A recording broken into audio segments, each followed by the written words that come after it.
చీపురుపల్లి నియోజకవర్గ సమస్యలు వివరించగానే లోకేష్ స్పందించి వాటి పరిష్కారానికి కృషి చేద్దామని, అందరి సహకారంతో టీడీపీ జనసేన కూటమి విజయానికి కృషి చేద్దామని అన్నారు. మా నియోజకవర్గం నుంచి మా నాయకులు పవన్ కళ్యాణ్ ఇచ్చిన సూచనలు, సలహాలతో, వారి ఆదేశాలతో 100% మా కార్యకర్తలతో, వీర మహిళలతో సమన్వయమయ్యి పనిచేస్తామని చీపురుపల్లి జనసేన ఇన్ఛార్జ్ విసింగిరి శ్రీనివాసులు అన్నారు.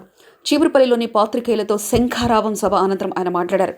మాపై లోకేష్ బాబు చూపిన అభిమానం, మా ఆదరణ మర్చిపోలేదని, శంఖారావం సభలో మా నియోజకవర్గంలో జరుగుతున్న అక్రమాలపై మాట్లాడే అవకాశం కలిగించారని అన్నారు. ఈ సమావేశాన్ని దిగ్విజయం చేసిన తెలుగుదేశం కార్యకర్తలకు, జనసేన కార్యకర్తలకు, వీర మహిళలను, చీపురుపల్లి నియోజకవర్గ ప్రజలకు కృతజ్ఞతలు తెలిపారు. ఈ కార్యక్రమంలో జనసేన నాయకులు జె ఆదినారాయణ, శంకర్రావు, జనసేన నాయకులు, టీడీపీ నాయకులు పాల్గొన్నారు.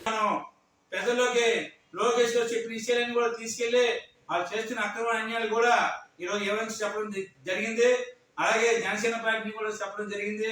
అలాగే ఈ రోజు జరిగిన సభ కళ్యాణ్ గారు ఈ రోజు దానికి టీడీపీ నాయకులు అలాగే చంద్రబాబు నాయుడు గారు, లోకేష్ గారు దానికి మాకు గౌరవిస్తున్నారు.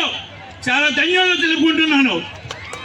ఎందుకంటే ప్రతి ఒక్కరు కూడా మనం చెప్పవలసింది ఒకటే, ప్రతి నాయకులు కూడా రావచ్చు పోవచ్చు. ఈరోజు డిఎస్సి అని చెప్తున్నారు, డిఎస్సి కాదు బిఎస్సి స్కామ్ అది.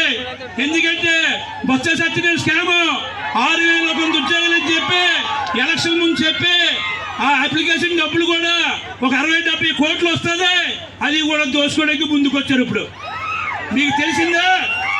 అది తెలిసి